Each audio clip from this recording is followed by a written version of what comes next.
down like a camera.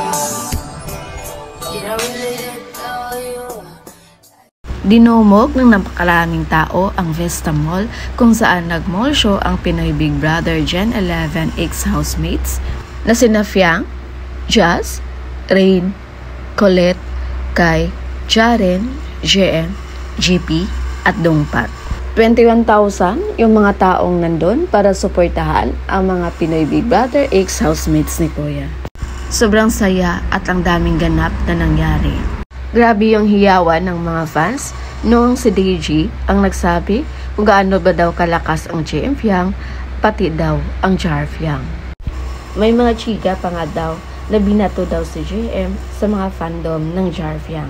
Pero ang totoo, ang nagrayot yung mga fandom ng JM Fiang at ng Jar Fiang. Kitang-kita sa live kung paano kinagigiliwan ng mga tao si Fiang. Sobrang natuwa ang mga taong andon, lalo na ang mga JM Fiang fandom nung sinabayan ni Fiang ng sayaw yung sumisigaw ng Fiang Ibarra.